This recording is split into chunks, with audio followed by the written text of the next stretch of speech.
عليكم ورحمة الله وبركاته.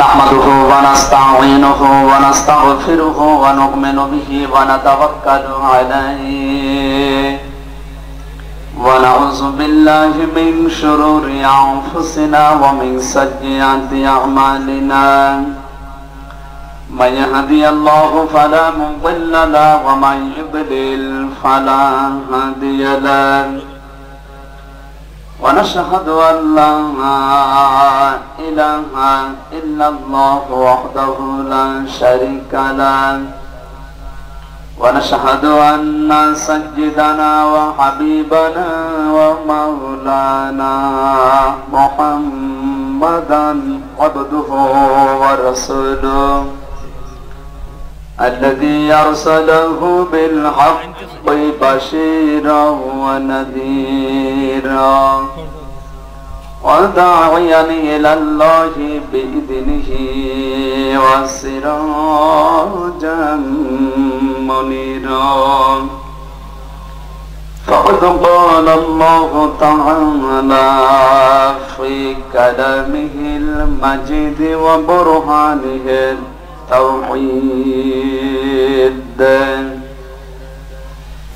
জবান ছেড়ে পড়েন আউযু বিল্লাহি মিনাশ শাইতানির রাজীম বিসমিল্লাহির রাহমানির রাহিম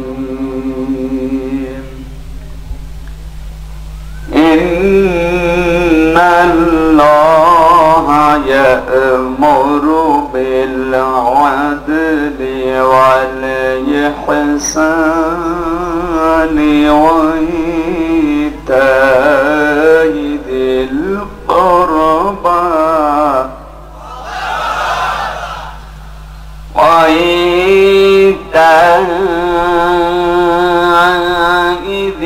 القربى وينهى عن الفحشاء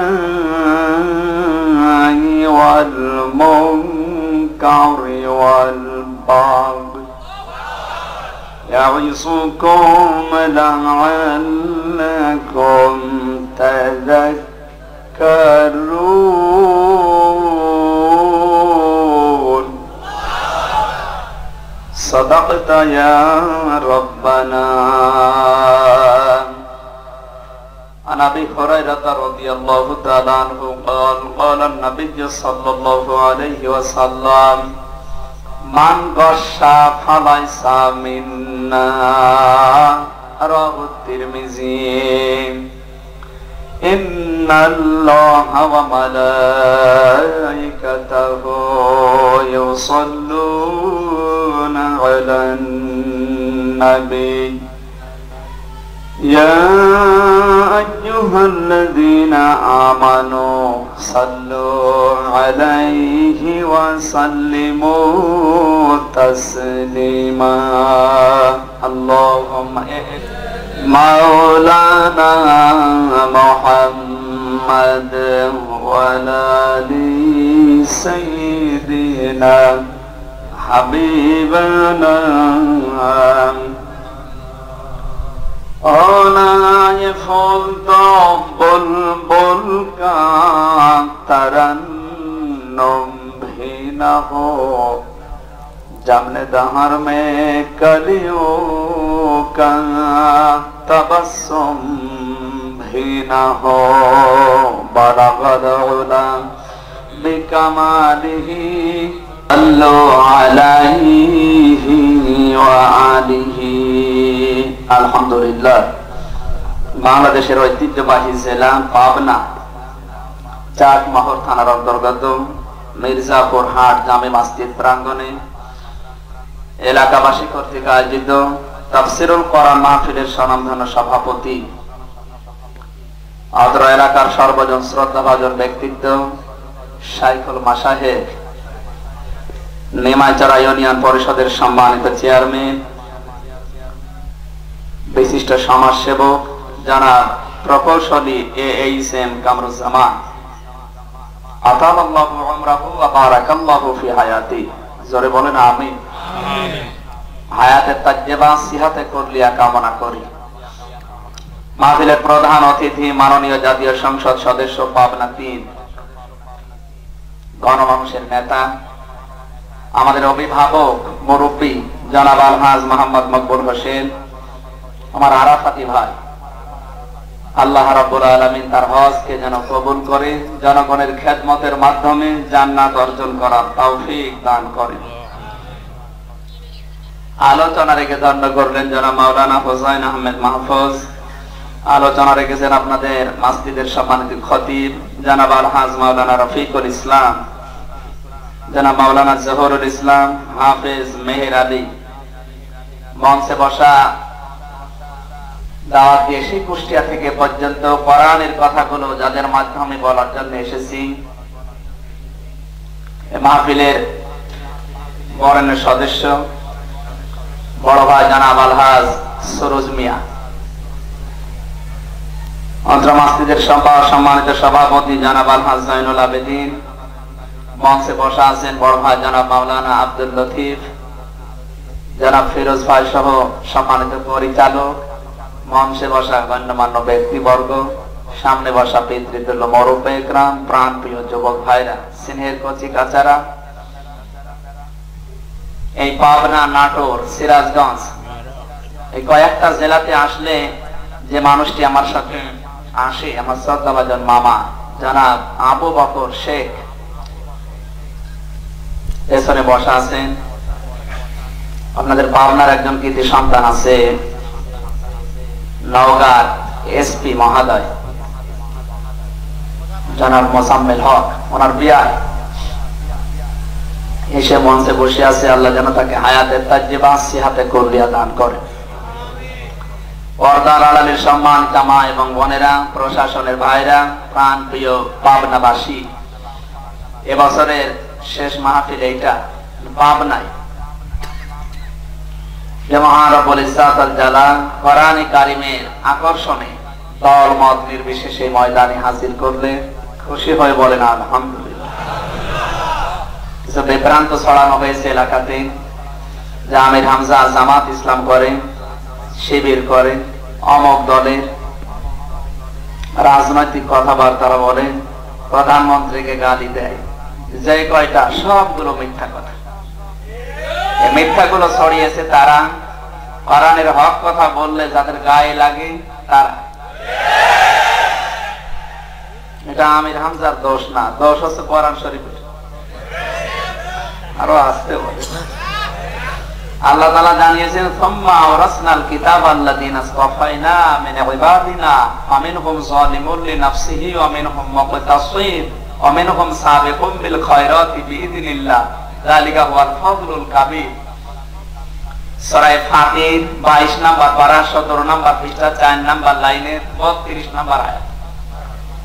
একটা দুইটা না, আমি বিশ্ববিদ্যালয়ে 42টা তাফসীর আয়াতের সাথে দেখেছি, 42টা। এখন বর্তমানে এক একটি তাফসীরের দাম কমপক্ষে 58,000 টাকা করে। তাফসীরে কাবীর নামক যে গ্রন্থ বিশ্ববিদ্যালয়ে পাওয়া যায়, আপনি পারবেন না কিনতে, শুধু নাম শুনবেন। কাবীর তাফসীরে আল্লামা ফখরুদ্দিন রাজি এই আয়াতের তাফসীর করতে গিয়ে 3টা বিষয় জানিয়েছেন।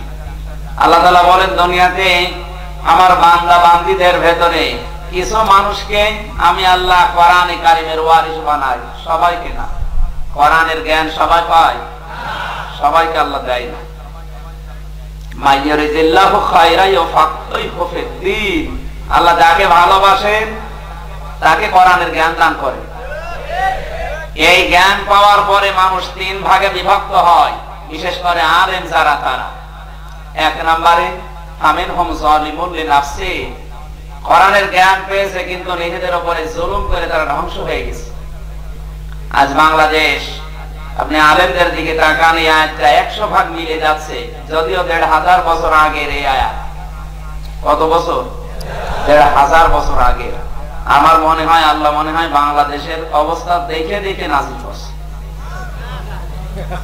অনেক মানুষ আছে কোরআনের জ্ঞান পেয়েছে, আলো পেয়েছে, শিক্ষা পাওয়ার পরে দুনিয়ার স্বার্থে শয়তানের ফেরেবে বিভিন্ন ঝামেলার ভেতরে তারা কোরআনের হক কথাগুলো গোপন করে নিজেদের উপরে জুলুম করে জালেম হয়ে গেছে। আমান আযলামু মিম্মান কাদামা শাহাদাতান ইনদাহু মিনাল্লাহ ওয়া আল্লাহু বিগাফিরিন আম্মা তা'মালুন। সূরা বাকারা প্রথম নাম্বার পারা 20 নাম্বার পৃষ্ঠা 13 নাম্বার লাইনের 140 নাম্বার আয়াত তাফসীরে মুনিরের ভেতরে আছে। আল্লাহ বলেন পৃথিবীতে বড় জালেম তো ওই লোকটা মিম্মান কাদামা শাহাদাতান ইনদাহু মিনাল্লাহ, যার কাছে কোরআনের জ্ঞান আছে, এটা থাকার পরেও দুনিয়ার কোন স্বার্থ পেয়ে গোপন করে দেয়। এরকম আলেম বাংলাদেশে দুই একটা খুঁজলে পাওয়া যাবে না, আরো আসতে বলে পাওয়া যাবে। আমি নাম ধরে বললে আপনি ভালো বুঝবেন। এই তোফাজ্জল হোসেন ভৈরবী, আবু সুফিয়ান আল কাদরি, নাম ধরে বললাম এই কারণে অনেক মানুষ মনে করে এরাও তো আলেম, এদের তো কোনো বাধা নেই, এদের তো কোনো ঝামেলা নেই। ও যে হাদিস গুলো তাফসীর মাহফিলে ওয়াজ মাহফিলে বলে একটা হাদিস না, সব বানানো কথা। আপনি নিয়ে এসে প্রমাণ করেন। আমি যতগুলো শুনেছি একটাও হাদিস না। শুধু বাংলাদেশে না, তামাম পৃথিবীর ভেতরে যাকে চেনে ডক্টর আব্দুল্লাহ জাহাঙ্গীর, আপনি মনে করছেন শুধু বাংলাদেশের মানুষ না, তামাম দুনিয়ায় 228টা রাষ্ট্র আছে, 50টার উপরে এখন পৃথিবীতে মুসলমান রাষ্ট্র। এই সব রাষ্ট্রে তার নাম আছে। মদিনা রিয়াদ বিশ্ববিদ্যালয় থেকে হাদিসের উপরে অনার্স মাস্টার্স করে ডক্টরেট করে তামাম দুনিয়াকে চমক লাগিয়েছিল। আমাদের বিশ্ববিদ্যালয়ের স্যার ছিল, মারা গেছে স্যার, দোয়া করে আল্লাহ যেন তাকে মাফ করে জান্নাত দেয়। হাদিসের উপরে জ্ঞানী মানুষ তামাম দুনিয়ার ভেতরে যদি 10 জন থাকে তিনি একজন ছিলেন। ডক্টর আব্দুল্লাহ জাহাঙ্গীর যতগুলো বই লিখেছে তার অন্যতম এই হাদিসের নামে জালিয়াতি, নাম শুনেছেন? যারা এখানে শিক্ষিত মানুষ তারা বুঝবে। হাদিসের নামে জালিয়াতি, এই বইয়ের ভেতরে প্রায় 550-এর উপরে হাদিস দিয়েছে, যেগুলো বাংলাদেশ, ভারত, পাকিস্তানে হাদিস বলে মানুষ চালিয়ে দেয়, অথচ হাদিস না। তোফাজ্জল হোসেন ভৈরবীর নাম বললাম, আবু সুফিয়ান আল কাদরির নাম বললাম, অনেকের মন খারাপ। কেন বলেছি? ওনারা ওয়াজ করছে আউয়ালু মা খালাকাল্লাহু নূরি, সর্বপ্রথম আল্লাহ নবীজির নূর বানিয়েছে। এটা হাদিস না, হাদিসের নাম দিয়ে বানানো কথা চালানো হয়। অথচ মূর্খ মানুষ যারা সাধারণ, ওরা মনে করছে আরবি বলছে যখন ও হাদিসই হবে না, কোরআন হবে। আরবিতে গালি দিলেও এদের কাছে হাদিস। এরপরে বলে কুলুবুল মুমিনিনা আরশুল্লাহ, মুমিনের কলব হচ্ছে আল্লাহর আরশ, এটাও হাদিস না, বানানো হাদিস। লাউলা কালাম্মা খালাকতুল আফলাক, যদি আল্লাহ নবীকে না বানাতেন কিছু বানাতেন না। কথাগুলো কিন্তু ভালো, কথা ভালো না, একটা হাদিস না, অথচ হাদিসের নাম বলে চালিয়ে দিচ্ছে। কোরআনের আসল যে মেসেজ গুলো, কথাগুলো, ওগুলো গোপন করে যারা বানানো কথাগুলো হাদিস কোরআন বলে চালিয়ে দেয়, এদেরকে আলেম বললে গণা হবে না? মিম্মান কাতামা শাহাদাতান ইনদাহু মিনাল্লাহ, আল্লাহর সাক্ষী জানার পরে যারা গোপন করে রাখে, আল্লাহ বলেন এরা ছোটখাটো জালেম না, আসলাম এসে তাফসীরে শিখা। যারা গ্রামার বোঝাতে জিজ্ঞাসা করেন সবচাইতে বড় জালেম ওইগুলো। তাহলে আয়াতের প্রথম কন্ডিশন যেটা, ফামিনহুম যালিমুল লিনাফসি, এক শ্রেণীর মানুষ এমন আছে কোরআনের জ্ঞান তারা পাবে, দুনিয়ার স্বার্থে শয়তানের ধোঁকায় পড়ে গোপন করে নিজেদের উপরে জুলুম করবে। তাহলে এক প্রকার পাওয়া গেল না, গেল না? 2 নাম্বার মিনহুম মুকতাসিদ, এরা মধ্যমপন্থী, এ দলও আছে এ দলও আছে। যখন যেদিকে বৃষ্টি পড়ে সেদিকে ছাতা ধরে। আর বাংলাদেশে এখন এই প্রকার মানুষ বেশি। আপনি কি আলেম মনে করছেন যারা নামের আগে মাওলানা মুফতি লেখা আছে এগুলো আলেম না? চেয়ারম্যান সাহেব আলেম, উনি যতটুকু জ্ঞান অর্জন করেছে ওই জ্ঞানের উপর উনি আলেম। সুতরাং জ্ঞান অনুযায়ী যে লোকটা আমল করে না, কাজ করে না, ওটা আলেম না, ওটা জালেম। এখানে কিয়ামতে যে 5টা প্রশ্ন, তার 5 নম্বরে আল্লাহ বলবেন যতটুকু জানতে তার উপরে কতটুকু মেনেছো ওইটা বলো। তার মানে জ্ঞানের উপরে যারা আমল করবে এগুলো আমার আল্লাহর দরবারে আলেম। কি বলে? যেদিকে পানি পড়ে ওইদিকে ছাতি ধরে, এইরকম আলেম বাংলাদেশে এখন নেই। ভরি ভরি নাম বললে রাত শেষ হয়ে যাবে। তিন নম্বরে আল্লাহ বলেন মিনহুম মুকতাসিদ ওয়া মিনহুম সাবিকুম বিল খায়রাতি বিইذনিল্লাহ। আর যারা আল্লাহর হুকুমে নিজেদের জান মাল বাজি রেখে কোরআনের হক কথাগুলো, সঠিক কথাগুলো, ভালো কথাগুলো মানুষকে শোনায়, এইগুলো আলেম। এর আলেম বাংলাদেশে কম না বেশি? নেই। এই তিন নাম্বার প্রকারে যারা আছে তারা তো ঝামেলা থাকবে, কারণ এই তিন নাম্বারের প্রকারের ভেতরেই ছিলেন আমাদের নবী মুহাম্মদ রাসূলুল্লাহ। তিনি কি আরামে ছিলেন? সুতরাং এই তিন নাম্বার প্রকারে কিয়ামত পর্যন্ত যারা আসবে, যালিকা হুয়াল ফাদলুল কাবীর, এটা আল্লাহর বড় অনুগ্রহ, যাকে তাকে আল্লাহ দেয় না। এই যোগ্যতা অর্জন করার জন্য বুক বড় হওয়া লাগে। এই জন্য প্রতিটি নবীর বুক ছিল বড়, পেট ছিল ছোট। এদেশে এখন বুক নেই, শুধু পেট। কি পেট গো! কিছু মানুষের বুক পাওয়া যায় না, পেট দেখবে 3-4 তরমুজের মধ্যে। এই মেয়র নির্বাচন গেল গত বছরে কুষ্টিয়ার বড় বাজার, আমি জমান নামাজ পড়াই, যেখানে নামাজের পরে কিছু ক্যান্ডিডেট এসে বলে হুজুর বুকে আসে। বুকে যাবো কিন্তু গায়ে জানি, বুকে গেলে আরো আধা হাত পাক হয়ে যায়। ডাক দিয়ে বললো ভাই বুকি তো যেতে চাই, দোয়া করতে চাই, দোয়া এখন এই হাতে হাতে ছাড়া সম্ভব না। বুকে আসলে আমিও ফাঁক হবো, আপনিও ফাঁকা হবে, তো দরকার নেই। পেট শুধু মহিলারাও লজ্জা মধ্যে পেট দেখলে আল্লাহ এ কি পেট! সন্তান হওয়ার সময় এত বড় পেট তো আমারও ছিল। উল্টা পাল্টা বুঝবেন, মহিলার এরকম মানুষের পেট দেখলে লজ্জা পাবে না যে সন্তান আমি জন্ম দেয়, ওর পেট অত বড় হবে কেন? এজন্য পৃথিবীতে যত নবীকে আল্লাহ পাঠিয়েছিলেন প্রতিটি নবীর মুখ ছিল বড় আর পেট ছিল ছোট্ট। কারণ নবীরা 3 ভাগ পেট খাবার খেতেন, 3 ভাগ করে, 1 ভাগ পানি দিতেন, 1 ভাগ খাবার দিতেন, আর 1 ভাগ খালি রাখতেন। আর আমাদের কোন খালি নেই, পুরা। সেদিন একজনের জীবনীতে এই উপন্যাসে পড়লাম, দাওয়াত খাবার খুব লোভ, মানে দাওয়াত দিলেও খায়, না দিলেও যায়। 3 বাড়ি খেয়েছে, খেয়ে আর নড়তে পারছে না।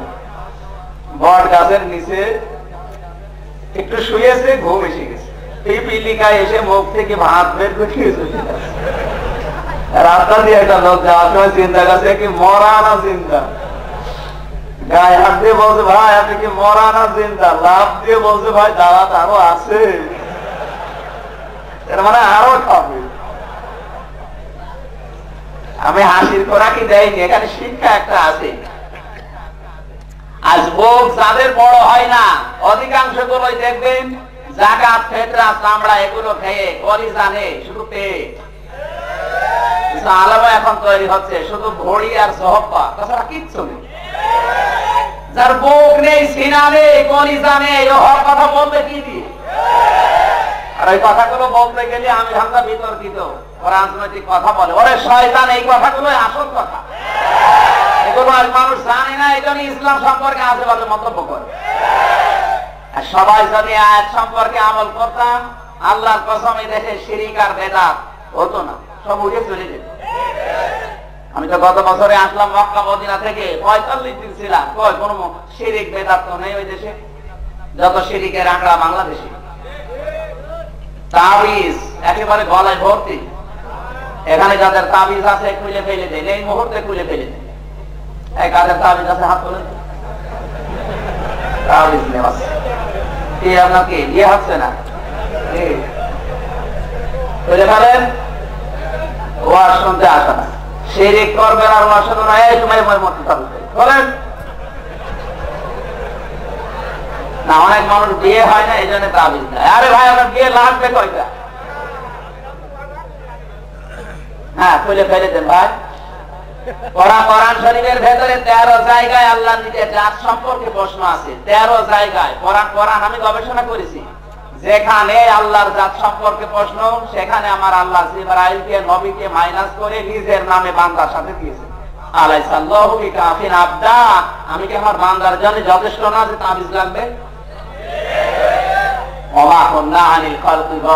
আমার সৃষ্টি জগৎ সম্পর্কে আমি গাফেল না, আমি সব টের পাই। সমুদ্রের নিচে পাথরের সাথে শ্যাওলার সাথে ছোট্ট পোকাটা পেটের যন্ত্রণায় পড়ে যে গাছ দেয়, আমি আল্লাহ আরো সে বসে ডাক শুনি। ছোট্ট পোকার ডাক যদি শুনতে পাই, তুমি চাট মহরে বসে মির্জাপুর বাজারে বসে ডাক দিলে আবার শুনবে না, তাবিজ নেওয়া লাগবে।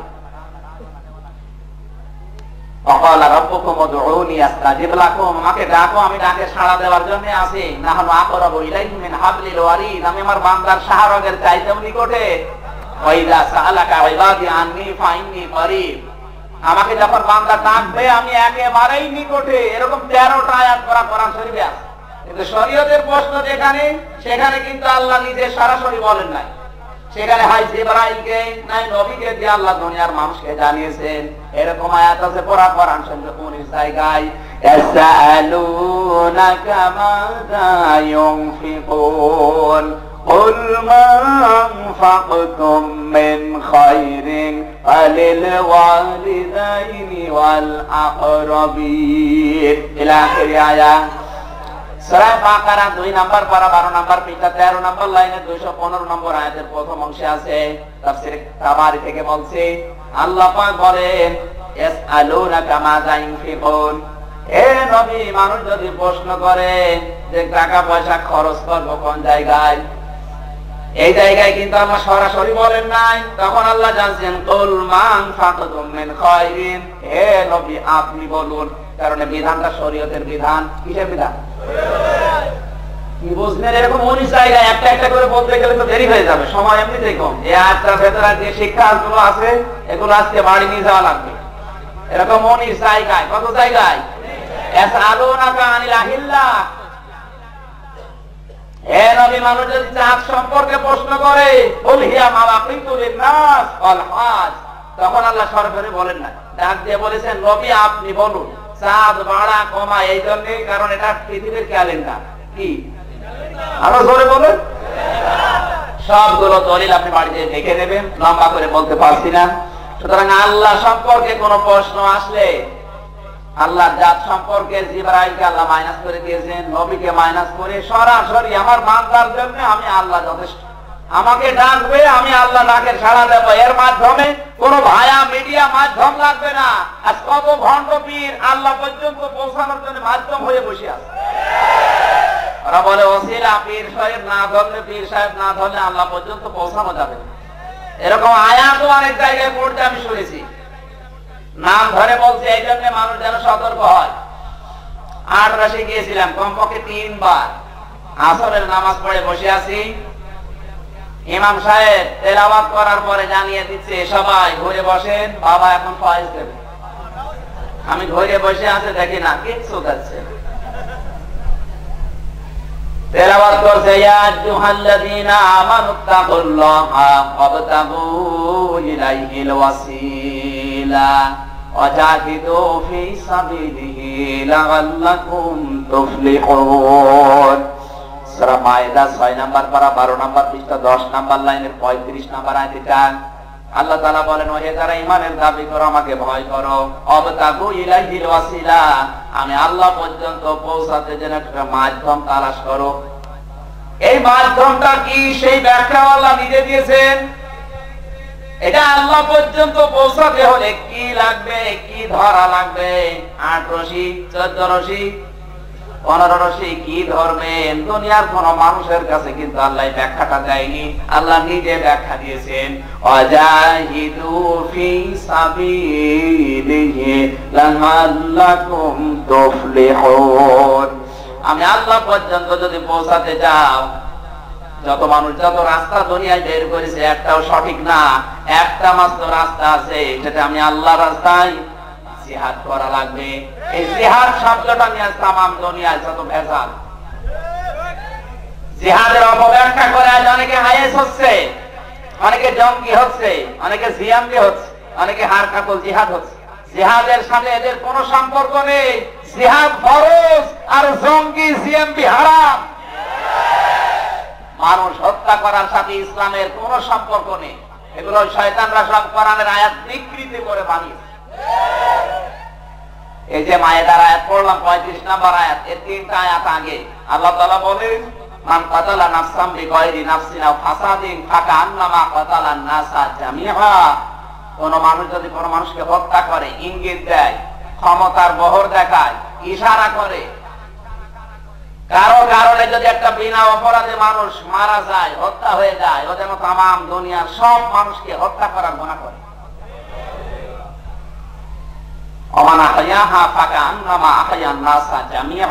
কোন মানুষ যদি একটা মানুষকে বেঁচে থাকার অবলম্বন তৈরি করে দেয়, বেঁচে থাকার মতো রাস্তা তৈরি করে দেয়, তাকে বাঁচার মতো একটা পথ বের করে দেয়, ও যেন তামাম দুনিয়ার সব মানুষকে বাঁচিয়ে দেওয়ার মতো সওয়াব অর্জন করে।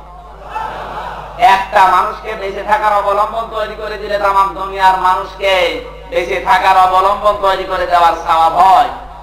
আর সেই ধর্মে মানুষ হত্যা জায়েজ, এখন পাগলে বুঝিয়েছে। সুতরাং স্পষ্ট ভাবে বলছি, জঙ্গি, জিএমবি, আইএস যত নাম আজ নিয়েছেন, হারকাতুল জিহাদ, উৎকুতুল জিহাদ, কত রকমের নাম নিয়ে ইসলাম বিকৃত করছে। বলেন, একটার সাথে কোরআনের আয়াতের, হাদিসের, জিহাদের কোন সম্পর্ক নেই।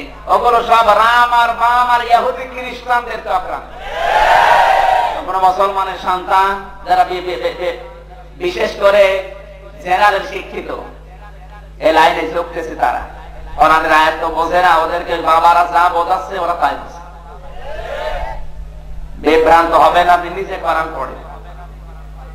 এই জন্য নিজের সন্তানকে জঙ্গি, আইএস, সন্ত্রাস, হারকাতুল জিহাদ থেকে, মদের বোতল থেকে যদি মুক্ত করতে চান, চরিত্রবান করতে চান, চাটমোহরের মাহফিল আহ্বান জানাচ্ছি, ছোট্টবেলা থেকে কোরআনে কারিমটা তার হাতে তুলে দিন। আল্লাহর কসম, প্রতিদিন যদি আপনার সন্তান 1 পৃষ্ঠা করে কোরআন পড়তে পারে বুঝে শুনে, কোনদিন ওর হাতে অস্ত্র উঠবে না, মদের বোতল উঠবে না। পরীক্ষিত এটা। মদের বোতল ওঠে বিশ্ববিদ্যালয়ে দেখেছি তাদের হাতে, যাদের কাছে কোরআন নেই। অনার্স মাস্টার্স করে সকালবেলা মদ দিয়ে কুলি করছে, আমি নিজে দেখছি। ভার্সিটিতে কি লাগছে, স্যারের গলা ধরে বের করে এনে পিটাচ্ছে ছাত্ররা। স্যার বলছে, বাবা আমারে আর মারিস না, আমারে ছেড়ে দে, মাফ চাই, তুই আমার বাবা। আমি এইটাও দেখেছি, ওস্তাদ ওযু করার জন্য পানি দরকার, 5 জন পানি নিয়ে দাঁড়িয়ে আছে, এক একজন পায়ের উপরে পানি ঢেলে দিচ্ছে। দুইটাই তো ছাত্র। এক কথা বলেন, একটার ভেতরে কোরআন ছিল আর একটার ভেতরে কোরআন নেই। একটা হয়েছে জানোয়ার আর একটা হয়েছে সাহাবী। আর কথা বলে না কেন? সুতরাং ছেলেকে এই সমস্ত অপকর্ম থেকে বাঁচাতে হলে শুধু ওয়াজ শোনা না, কোরআন শরীফ তুলে দেন। কোরআন তো দেয়নি, দিয়েছে ডিপস, খাইছে তোরে। সিনেমার নাম এখন কি গো, ঘাড় তেড়া, এইভাবে আছে, ওয়াজ সোজা হচ্ছে না। ওইটা যদি কেউ দেখে, ওই ঘাড় গুলো তো সোজা হবে না। ডিপস হচ্ছে খারাপ, আমি তা বলছি না, কিন্তু বলছে অভিনয়, ঘাড় তেড়া, ওকে যদি দেখে ওর ঘাড় কোনোদিন সোজা হবে। সুতরাং ছেলে মেয়েকে এগুলো তুলে না দিয়ে কোরআন শরীফ তুলে দে। মদিনাতে ছেলে মেয়েদের হাতে কোরআন তুলে দিয়েছে। এই যে হাজী সাহেব, আমি মসজিদে নববীর ভেতরে আসরের নামাজ পড়ে দাঁড়িয়ে আছি, দেখি ছোট্ট ছোট্ট ছেলে মেয়েরা বারান্দায় খেলা করছে। একজন আর একজনকে ধরে বলে, ধর ধর, শুয়ে দিলাম। আমাদের দেশে ছেলে মেয়েরা এটা বলে। একজন আর একজনকে ধরতে গেলে কি বলে, কিট কিট কিট কিট বলেন, ধর ধর, শুয়ে দিলাম। চিন্তা করলাম, দেখি মদিনার মেয়েরা ছেলেরা কি বলে। 3 বছর 4 বছর বয়স, মায়ের সাথে নামাজ পড়তে এসেছে নবীর মসজিদে। কান খাড়া করে দেখি না, ওরা কিট বলে না, ধর ধর বলে না। একজন আর একজনকে ধরার সময় বলছে আলহামদুলিল্লাহ। শিক্ষা গো, ছোট মানুষ খেলার ফলেও প্রশংসা করছে কার? কারণ তাদের সিস্টেমই ওইটা, তাদের গালিটাই হচ্ছে আলহামদুলিল্লাহ। আর আমাদের গালি শয়তানও লজ্জা পায়। এখানে একটা শিক্ষা বের হয়। মুনাফিকের আচরণ আলামত আজ পর্যন্ত আমরা শুনেছি 3টা। আয়াতুল মুনাফিকি সালাসা, ইদা হাদাসা কাযিবা ওয়া ইদা ওয়াদা আখলাফা ওয়া ইদা আতুমিনা খান, ইলা আখিরিল হাদিস, রাহুল বুখারী। আরো কথা আছে হাদিসের শেষে। নবীজি বলেন মুনাফিকের প্রধানত আলামত 3টা। কয়টা? 1 নম্বরে কথা বললে মিথ্যা কথা বলে, 2 নম্বরে ওয়াদা করলে ভঙ্গ করে, 3 নম্বরে কিছু রাখলে খেয়ানত করে, খেয়ে ফেলে। অন্য হাদিসে এসেছে মুনাফিকের আলামত আরো যতগুলো আছে, তার ভেতর অন্যতম এই, মুনাফিক দুনিয়াতে কথা বললে আগে গালি দেয়। এই চাটমোহরে গালি আছে না নেই? আছে মানে আপনি গাড়ি শুনেছেন? ওরে বাবা, 180 মাইল লেগে চালাচ্ছে। এটা মেয়েদের ভেতরে বেশি, শুধু ঝগড়া বাঁধতে দেরি, গালি দিতে দেরি করে না। কান খাড়া করে শোনেন, কোন মুমিন কোনদিন গালি দিতে পারে না, গালি দেয় মুনাফিক। আরো আসতে বলেন। আমি অনেক মুরব্বীকে দেখেছি, দাড়ি পেকে গেছে, 70-80 বছর বয়স, যুবক ছেলের যুবতী মেয়ের সামনে নিজের বউকে গালি দিচ্ছে। একটা লজ্জা থাকা দরকার যে যুবক ছেলের সামনে আমি গালি দেই, ওকে মানুষ না জানোয়ার। এখানে এরকম মুরব্বী আছে না নেই? আপ বলেন তো, এরা কেমন হয় গালি নেই? আলহামদুলিল্লাহ। সুতরাং এরকম কোন কাজে যদি থাকেন, গালি বের করবেন না ভাই, মুখ অপবিত্র করে যায়। আর এটা মুনাফিকের চিহ্ন, আলামত। এই গালি দেওয়া অবস্থায় যদি আপনি মারা যান, আপনার ইমানও নসিব হবে না, কারণ মুনাফিকের ইমান নসিব হয়। কথা বোঝার পরে উত্তর দেবেন, মুনাফিকের ইমান নসিব হয়। এজন্য আমাদের সিস্টেম, আমাদের ওই রাস্তাগুলো পাল্টানো লাগবে। এই পর্যন্ত আর না বলে অবদাবু ইলাহিল ওয়াসিলা দিয়ে মানুষকে বোঝাচ্ছে। এখানে ওই জায়গায় দেখেছি উনি ইমাম সাহেব নামাজ পড়িয়ে বলছে, আল্লাহ পর্যন্ত পৌঁছাতে যাও, এই বাবাকে ধরো, ইনি ওসিলা। কোরআন শরীফের ভেতরে ওসিলা শব্দ যত জায়গায় আছে, ওসিলা শব্দের 99টা অর্থ আমি পেয়েছি। ওসিলার 1 নম্বর অর্থ ওসিলা মানে নেক কাজ। এখানে আলেম নেই। ওসিলা মানে কি? 2 নম্বরে ওসিলা মানে নবীর সম্মান। যে আযানের পরে যে বলা হয় মাকামে মাহমুদ নবীকে দিও, ওইটার নাম ওসিলা। এগুলো নেই, পীর সাহেবকে বানিয়েছে ওসিলা। আল্লাহ বলেন আমার পর্যন্ত পৌঁছাতে কারো লাগবে না, সরাসরি আমার বান্দা আমার কাছে হাত তুলবে, ও যদি মুনাজাত করে আমার কাছে করবে। আর এখন সব বাবার কাছে, আগে বাবার কাছে, তারপর আল্লাহর কাছে। সুতরাং এই শিরক বেদাত মুক্ত করার জন্য কোরআনের এই হক কথাগুলো সবাই মিলে যদি বলতাম, আল্লাহর কসম মুক্ত হয়ে যেত। মক্কা মদিনার মতো আমরা সমাজ, পরিবার, রাষ্ট্র উপহার পেতাম। কথা বলেন ঠিক কিনা? আল্লাহ তুমি আমাদেরকে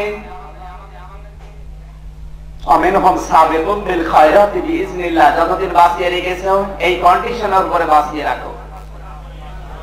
না আপনারা বলছেন না, আরো জোরে বলতে হবে।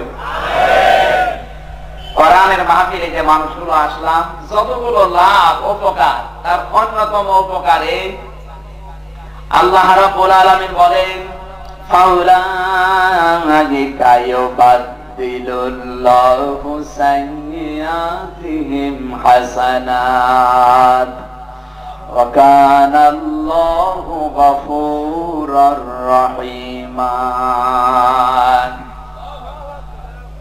সূরা ফুরকান 19 নম্বর পারা, 5 নম্বর পৃষ্ঠা, 2 নম্বর লাইনের শেষ নাম্বার উপর 70 নম্বর আয়াতের শেষের অংশে আছে। তাফসীর ইবনে কাসির থেকে বলছি, আল্লাহ পাক বলেন ফাউলাইকা, এই মানুষগুলো। আল্লাহ কিন্তু তার নিজের কুদরতি আঙ্গুল এইভাবে ইশারা দিয়ে জানিয়েছেন, ফাউলাইকা, এই মানুষগুলো। কোন মানুষ? পাবনা জেলার চাঁদমোহন থানার মির্জাপুর বাজারে যারা বসে কোরআন শুনছে, তাদের দিকে আল্লাহর নিজের আঙ্গুল ইশারা দিয়ে আল্লাহ জানিয়েছেন, এই মানুষগুলো। কি এই মানুষগুলো? ইউবাদদিলুল্লাহ, আমি আল্লাহ এদের বদল করে দিয়েছি, সাইয়্যাতিহিম হাসানাত, যত গুনাহ জীবনে করেছে সব নেকি দিয়ে। ভালোভাবে বলে শব্দটার দিকে খেয়াল করুন, ফাউলাইকা ইউবাদদিলুল্লাহু সাইয়্যাতিহিম হাসানাত।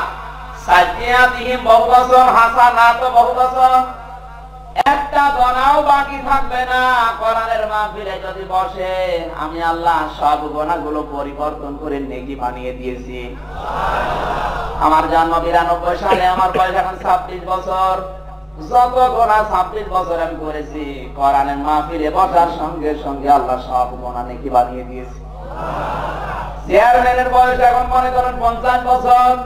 এই 50 বছরে যত গুনাহ করেছে দুনিয়াতে, কোরআনের মাহফিলে বসার সঙ্গে সঙ্গে সব গুনাহগুলো আল্লাহ আজকে নেকি বানিয়ে দিয়েছে। এটা আমির হামজার কৃতিত্ব না, এটা কামরুজ্জামানের কৃতিত্ব না, এটা কোরআনে কারিমের সম্মানে। বলেন, কোরআন শরীফ যদি এই জায়গায় না থাকতো, গুনাহ মাফ হতো, আরো গুনাহ বাড়তো।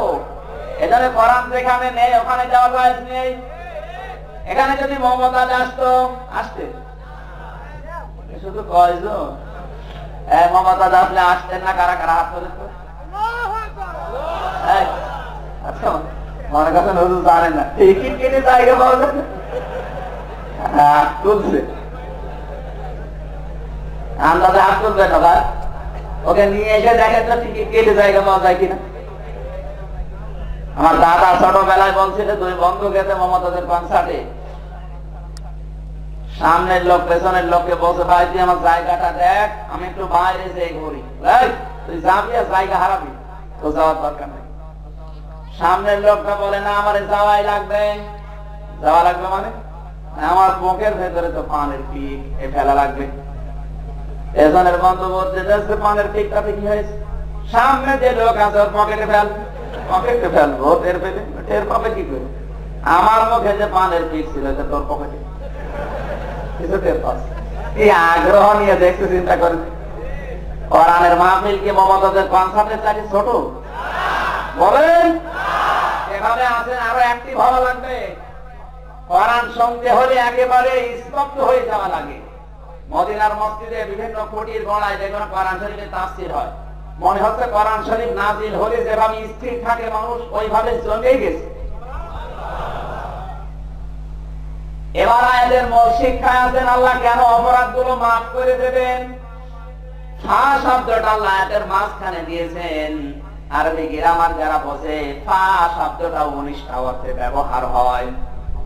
বালাগাত মান্তিকের কায়দায় 13 নম্বরে লেখা আছে ফা শব্দের ব্যাখ্যা। উপরে বর্ণিত শর্তগুলো যদি কোনো মানুষ মেনে নেয়, পরবর্তীতে যে রায় আল্লাহ দিবে ওটা তার জীবনে 100% কার্যকর হবে। না আপনি আমরা যে ঠিক বলবো বোঝেন না, আমি জানি, এটা শুধু আলেম ছাড়া বোঝা অত সহজ না। ফা শব্দটা আল্লাহ দিলেন কেন, এবার কান লাগান, আমি ব্যাখ্যা বলছি। উপরে বর্ণিত যে গুণগুলো আমার আল্লাহ দিয়েছেন, কোন মানুষ যদি ওই 2টা গুণ মেনে নেয়, তার জীবনের নেকি অপরাধগুলো আমার আল্লাহ নেকি বানাবে, কোনো সন্দেহ নেই। তার মানে আল্লাহর কথা সন্দেহ আছে? বলেন। এবার আমাদের জানা দরকারের শর্ত কি, ওইটা যদি আমরা না জানি তাহলে জীবনের গুনাহও মাফ হবে না, অপরাধ যা আছে আরো বৃদ্ধি হবে। আল্লাহ পাক বলেন এই 2টা কন্ডিশন জানো, ইল্লা মান তাবা ওয়া আমানা ওয়া আমিলা আমালান সালিহান ফাউলাইকা ইউবাদদিলুল্লাহ। বাড়ি থেকে বের হওয়ার সময় যারা এই নিয়ত করেছে, আল্লাহ যত অপরাধ করেছি আমি তাওবা করে ভালো হয়ে যাব, এরকম নিয়ত অনেকের নেই। বাড়ি থেকে বের হওয়ার সময় অনেকের নিয়ত ছিল যে হুজুর কোন জায়গায় কি বলে আমি ভুল ধরার চেষ্টা করব, তাওবা করে ভালো হব, আমি পরিবর্তন হব, এরকম নিয়ত সবার আছে? বলেন। কোরআন শরীফ এই শেষে আপনাকে হেদায়েত দেওয়ার জন্য, কিন্তু কোরআন শরীফ যদি আপনাকে হেদায়েত দিতে না পারে তাহলে আপনি কোন বাবা হেদায়েত দেবে বলেন? উদাহরণ দিচ্ছি, একটা বুঝবেন ভালো। পৃথিবীতে 2টা খাবার আল্লাহ বানিয়েছে, তাদেরকে আদর্শ খাবার বলা হয়। 1 নম্বরে জমজমের পানি, 2 নম্বরে দুধ।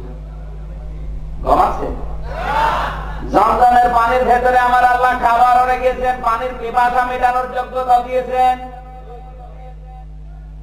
কারো যদি পিপাসা লাগে পানি পান করবেন, পিপাসা মিটে যাবে, কিন্তু ক্ষুধা মিটবে না। কারো যদি ক্ষুধা লাগে খাবার খাবেন, ক্ষুধা মিটে যাবে, কিন্তু পিপাসা মিটবে না। কিন্তু আমার আল্লাহ এই যে 2টা খাবার আদর্শ খাবার বলা হয়, বাংলাদেশে একটা পাওয়া যায় আর একটা পাওয়া যায় সৌদি আরবে। একটার নাম হচ্ছে হাউজে জমজমের পানি, 2 নম্বরে দুধ। দুধ যদি কেউ পান করে ওর পিপাসাও মিটে যাবে, খাবারের ক্ষুধাও মিটে যাবে। অন্য কোন খাবার আল্লাহ এমন ভাবে বানান নাই। এখানে সন্তান জন্মের পরে যে সন্তান যত বেশি দুধ মায়ের স্তন থেকে পান করবে ও তত বেশি মোটা আর তাজা হবে। একাধারে 6 মাস মায়ের স্তন ছাড়া অন্য কিছু দেওয়াও ঠিক না। কি কথা বলেন এখানে?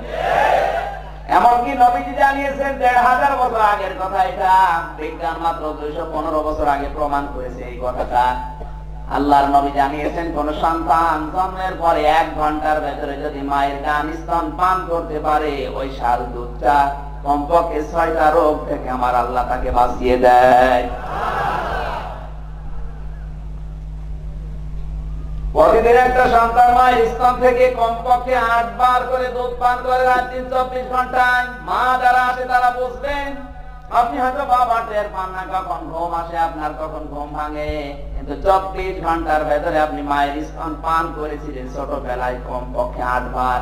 আর প্রতিবারে বিজ্ঞান প্রমাণ করেছে কমপক্ষে ১ পোয়া করে। ৮ বারে হবে কমপক্ষে ২ কেজি। আপনি যদি ২ বছর দুধ পান করেন মায়ের স্তন থেকে, কমপক্ষে ৩৬ মণ দুধ আপনার খাওয়া হয়ে গেছে। কত মণ? যার ১৬টা সন্তান আছে আমাদের গ্রামে, একজন ১৬টা মেয়ে আর ৮টা ছেলে, এখনো শুনছে আরেকটা হবে। ওই দেশ ভরে ফেলছে। এই যে ১৬টা সন্তান যদি ৩৬ মণ করেও দুধ পান করে, কমপক্ষে ৫৭৬ মণ দুধ পান করা হয়ে গেছে। আর যদি ২.৫ বছর করে হয়, কমপক্ষে ৭২০ মণ দুধ পান করা হয়ে গেছে। এখন যদি আরেকটা হয়, ও খাবে আরো ৩৬ মণ, ৭২০ আর ৩৬ হিসাব করে। অথচ মায়ের মাত্র ওজনই হবে ৫০ কেজি। আমি হাসির খোরাকি দেওয়ার জন্য না, আমার আল্লাহর কুদরতের একটা মেশিন। দুনিয়াতে হাজারো মেশিন আল্লাহ বানিয়েছে, তার ১ নম্বরে এইটা আমার আল্লাহ মাকে মেশিন বানিয়েছে। কথা বলে না কেন? এতক্ষণ পর্যন্ত আমি দুধের প্রশংসা করছিলাম যে খুব ভালো জিনিস দুধ। এটা খেলে মায়ের স্তন থেকে যদি কেউ পান করে, শুধু দুধ না, এর ভেতরে রোগের প্রতিষেধক আছে, এর ভেতরে ঔষধ আছে, এর ভেতরে পানি আছে। মায়ের স্তনটার ভেতরে আল্লাহ ৩২টা ছিদ্র দিয়েছেন, ছোট্ট ছোট্ট। আপনার এই নরম মুখ দিয়ে দাঁত তো নেই, যখন চোষা মারবেন একবারে অনেকগুলো দুধ বের হয়ে আপনার কষি মুখ আটকে যেতে পারে। আপনার এই কষি কণ্ঠ আটকে গেলে আপনি দম আটকে মারা যেতে পারেন। এই জন্য মায়ের স্তনের ভেতরে আল্লাহ সূক্ষ্ম সূক্ষ্ম ৩২টা ছিদ্র দিয়েছে। এই ৩২টা ছিদ্র সূক্ষ্ম সূক্ষ্ম, এর ভেতর দিয়ে দুধ এসে আপনার কটি কণ্ঠের ভেতরে আটকায় না। আমার আল্লাহ এই দুধ বের করে আপনার জীবনটা বাঁচিয়ে রেখেছিল। এতক্ষণ কিন্তু আমি শুধু দুধের প্রশংসা করেছি প্রায় ২ মিনিট। কয় মিনিট? দুধ ভালো জিনিস, আসলেও ভালো, কিন্তু এই দুধ যদি কেউ আমার সাথে দিকে দেয়, সুবহানাল্লাহ, আলহামদুলিল্লাহ, কেন সরাসরি রাস্তা পায়খানার সাথে কথা বলছেন কেন? কি বুঝলাম? দুধ ভালো জিনিস, সবার জন্য ভালো না। কোরআন শরীফ ভালো জিনিস, সবার জন্য। আরো জোরে বলুন। কোরআনের মাহফিলে এসেছে সবাইকে আল্লাহ হেদায়েত দেবে তা না। কোরআন কারীম জানিয়েছে, ওয়া নুনাজ্জিলু মিনাল কুরআনি মা হুয়া শিফাa'un ওয়া রাহমাতুল লিল মুমিনিন ওয়া লা ইয়াজিদুজ যালিমিনা ইল্লা খাসারা। সূরা বানী ইসরাঈল 15 নম্বর পড়া 9 নম্বর পৃষ্ঠা 2 নম্বর লাইনের 82 নম্বর আয়াত। তাফসীর ফি জিলালিল কোরআন আল্লামা সাজ্জাদ কুতুব রাহমাতুল্লাহ আলাইহি জেলখানায় বসে বসে আয়াতের তাফসীর এভাবে লিখেছেন। আল্লাহ বলেন, কোরআন নাযিল করার ধারাবাহিকতায় এমন এমন বিধান আমি দিয়েছি যেগুলো ঈমানদারদের আছে, মুমিনদের জন্য শিফা হিসাবে কাজ করবে। কিন্তু যারা জালেম, যারা জুলুম করে, এদের জন্য কোরআন শিফা না, এদের শুধু ক্ষতি বৃদ্ধি হবে। আল্লাহ কিন্তু ইয়াজিদুজ যালিমিনা ইল্লা খাসার দিতে পারতেন, না দিয়ে খাসার দিয়েছেন। খাসার আর খাসার এক জিনিস না, সাগীর আর সাগীর এক জিনিস না, কাফির আর কাসির এক জিনিস না, কলিল আর কলিলা এক জিনিস না। আমার আল্লাহ কেন খাসার দিলেন? খাসার দিলে এক কথা ছিল, শুধু ক্ষতি বৃদ্ধি হয়েছে।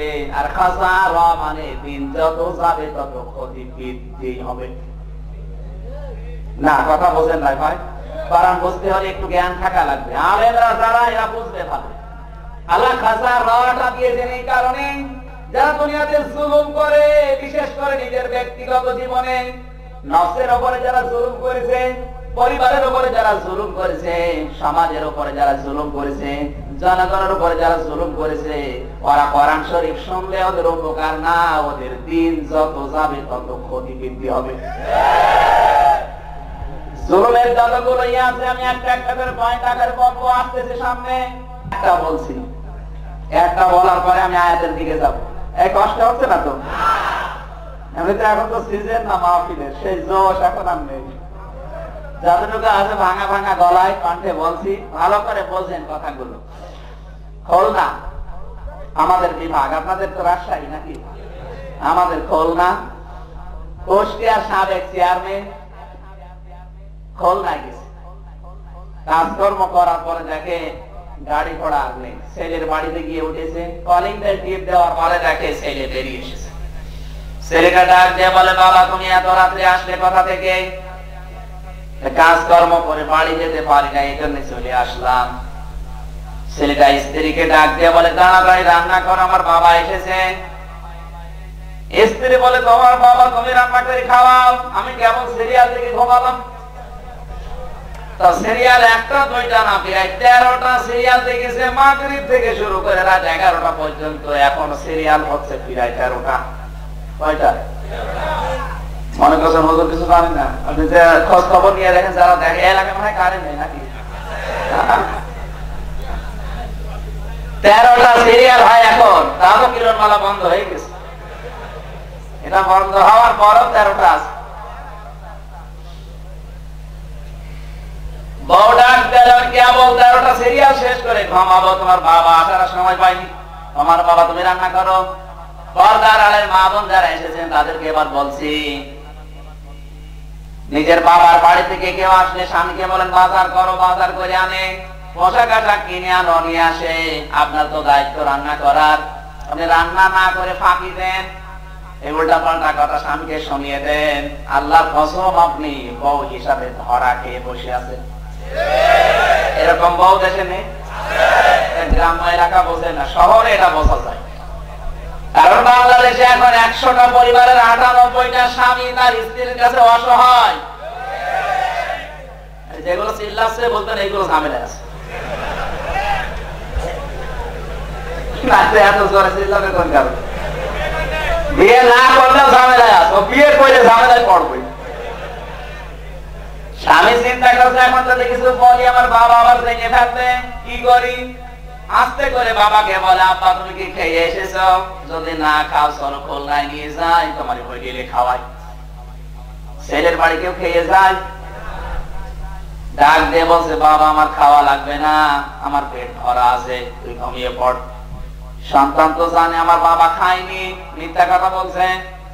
বাবার এদিকে গলার যন্ত্রণায় পেটে জ্বলা আরম্ভ করেছে, খাবারের যন্ত্রণায় ঘুমও আসে না। কিন্তু রাত এখন 11:30 যাবে কোথায়? হঠাৎ 15-20 মিনিট পরে আবার কে যেন কলিং বেল টিপ দিয়েছে। বাইরে যেয়ে দেখে নিজের ছোট শালা, তার মানে স্ত্রীর ছোট ভাই এসেছে। এই গান লাগান। স্ত্রীর ছোট ভাই যখন এসেছে বলছে, শালা তুমি এত রাতে? বলছে, দোলা ভাই কাজকর্ম করে গাড়ি পাই না, এই জন্য চলে আসলাম। বলে, আসো তোমার দিয়ে খেলা হবে। ডাক দেওয়ার তোমার ভাই এসেছে, তাড়াতাড়ি উঠে রান্না করে ডিম ভাজা করে ভাত দিচ্ছে। স্বামী চিন্তা করছে, আমার বাবা না খেয়ে আছে। কোন বাবা না খেয়ে থাকলে সন্তানের ঘুম হয়? ওর ঘুম আসে না। বাবাকে বলে, আব্বা ওঠো, তোমার বৌমা রান্না করছে, খেয়ে নাও। বাবা তো জানে রান্না করছেন। ডাক দিয়ে বলে, সন্তান আমার খাওয়া লাগবে না, আমার পেট পুরা ভরা, তুই খেয়ে ঘুমিয়ে পড়। সকালবেলা বাবা কিচ্ছু না বলে টোপলাটা নিয়ে বের হয়ে চলে যাচ্ছে। সন্তান সামনে দাঁড়িয়ে বলে, আব্বা তুমি চলে যাও মানে? আমার বাবা রান্না করে খেয়ে যাবা না? বাবা চোখের পানি ফেলে দিয়ে বলে, সন্তান আমি যেদিন তোর ছোট শালা হব সেদিন খেয়ে যাবো। হাসতেছেন কোনটা? হাসি ফরাকি দিলাম।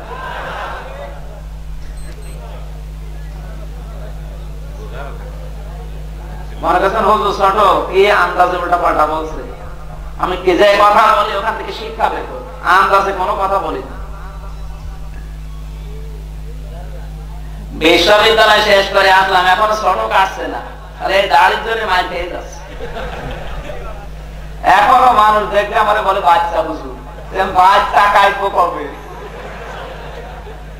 চেয়ারম্যান সাহেব দাড়ি কেটে কোল পায় না, আর আমার দাড়ি সার দিয়েও দাড়ি ওঠে না। দাড়ির জন্য মানুষ শুধু বাচ্চা হুজুর বলে পার পেয়ে যায়। দাড়ি এইরকম হলে বাচ্চা হুজুর বলতো। জন্মগ্রহণ করেছে 92 সালে। আমাদের বংশে আসলে দাড়ি কম, এইটাই বড় দাড়ি, এর উপরে কোনো দাড়ি নেই। আর আমার দাদা 5-6টা, আর আমার আব্বার মানে আরো 2-3টা, এটাও তো কয়েকটা হয়েছে। দোয়া করে দাড়ি যদি হুজুর হওয়ার মাপ কাটি হয়, চরমনার পীর সাহেবের তো দাড়ি আমাকে তো কম, তাহলে আমাদের তো ছোট হুজুর। এটা সমাজ ভাইরা হাসির জন্য না, বাবা কত দুঃখ নিয়ে কথাটা বলে চিন্তা করেন তো। আমি যেদিন তো ছোট শালা হবো সেই দিন এসে খেয়ে যাবো, কারণ রান্না তো আমার জন্য না, ওটা তো শালার জন্য। নবীজি জানিয়েছেন পৃথিবীতে কোন গণা যদি কোন সন্তান করে, ওই গণার শাস্তি আল্লাহ মরণের পরে দেবে। কিন্তু কোন সন্তান যদি মা বাবার সাথে নাফরমানি করে, ওই গণার শাস্তি আল্লাহ দুনিয়ায় দেবে, তারপরে মরণ দেবে। এরকম সন্তান তো এটা মরেনি। সুতরাং এই জুলুম যারা পারিবারিক জীবনে, যে বউগুলো পুত্রবধূগুলো শ্বশুর শাশুড়ির উপরে করে, স্বামীর উপরে এই জুলুম করে, এরা যদি কোরআনের ওয়াজ শুনে এই আয়াত থেকে, ওদেরকে উপকার হবে, এরা ওদের রাগ হবে। এটার আল্লাহ খাসা র দিয়েছে, ও যত শুনবে ওর রাগ হবে যে হুজুর বসে কি। গত বছর একটা মাহফিল ছিল আমার সেনাইদা শৈলকুপায় দরবার শরীফে, আমি জানতাম না, আমার নিয়ে গেছে। যাওয়ার পরে আমার তুলবে রাত 11টায়, আর আমি যেখানে কথা বলে রাত 12টা পর্যন্ত। ঠিক আছে, 1 ঘন্টা সময় পেলেই যথেষ্ট। যাওয়ার পরে দেখি পীর সাহেবকে মেয়েরা এসে সেজদা দিচ্ছে, 5 রুপা খাচ্ছে, মুরগি দিয়ে যাচ্ছে, কিচ্ছু বলছে না। দেখে দেখে রাগ হয়ে গেল, কিন্তু কিছু বলার নেই। পীর সাহেব আল্লাহর ওলি, মাহফিলে যখন তুলে দিয়েছে, মানুষ হয়েছে ওই রকম প্রায় 50-60 হাজার, কারণ গরু জবাই হয়েছে কমপক্ষে 5টা। কি করবে? ওঠার পরে বললাম যে দরবার কাকে বলে, কত প্রকার, কি কি, কিভাবে দরবার তৈরি করা হবে। রাসূলের দরবারও দেখে আসলাম, গরু ছাগল তো দেখি নাই। পীর সাহেব ঘরের ভেতর থেকে বলছে, ওরে নামা নামা, আমার দরবার গেল গেল গেল গেল, দরবার গেল, আর কিছুক্ষণ থাক দরবার তুলে দিবে। অন্যান্য তারা জায়গা পাব না, শিরিক বেদাত সব চালু করে বসে আছে, উনি দরবার খুলে।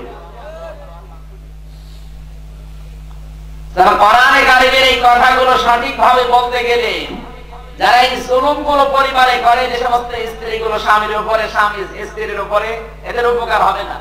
এরা যত শুনবে ও মনে করবো আমার দরবার গেল গেল, কি কি নিয়ে এসেছে। এই জন্য আল্লাহ খাসার না দিয়ে খাসা র দিয়েছেন। কথা হয়তো বোঝাতে পেরেছি। জালেমরা কোরআন শুনলে উপকার না, দিন যত যাবে ওদের তত ক্ষতি বৃদ্ধি হবে। আমরা কি জালেম? সুতরাং কোরআনের মাহফিল শুনলে আনন্দ পায় মুমিন যারা, কিন্তু কষ্ট পায় জালেম তারা। জালেম আছে আমরা তো মুসলমান, যারা জালেম তাদের ক্ষতি হয়ে যাবে। ওরা চিন্তা করবে যে এ নিয়ে এসেছে আমার ঢাকা ছিল সব আগলা হয়ে গেল। আল্লাহ তুমি আমাদেরকে কোরআন থেকে হেদায়েত নেওয়ার তৌফিক দাও। বাড়ি থেকে বের হওয়ার সময় যাদের এই নিয়ত ছিল, আল্লাহ আমি ভালো হয়ে যাব, আমি তওবা করব, আমানা ওয়া আমিলা আমালান সালিহা, আর যে কথাগুলো শুনবো এই ভালো ভালো কাজগুলো আমি আঞ্জাম দেব দুনিয়ায়। আল্লাহ বলেন ফাউলাইকা, এদের জন্য, এদের ইঙ্গিত করে জানালাম, এদের একটা অপরাধ রাখবো না। বাদদালায়ু বাদদিল তাবদিলান ফাহুয়া মুবাদদিলুন, এটা মোজাকের আলোচনা, বর্তমান ভবিষ্যৎ, প্রেজেন্ট ফিউচার। আল্লাহ বলেন যখনই কোরআনের মাহফিলে এই 2টা কন্ডিশন মেনে নিয়ে বসেছে, একটা গুনাহ নেই, সব মাফ হয়ে সব নেকি হয়ে গেছে। আল্লাহর ওয়াদা মিথ্যা হবে? সুতরাং এই 2টা কন্ডিশন নিয়ে বসেন। আমির হামজা তো মিথ্যা কথা বলবে না, কোরআনের নামে মিথ্যা বলা যায়? আরো জোরে বলেন। সুতরাং যা বলবে আমার ভেতরে অবশ্যই দোষ আছে, না তো আমার লাগে কেন? কোরআন শোনার পরে যদি আপনার দোষ থাকে, আপনার পরিবর্তন হলে আপনার কপাল করবে।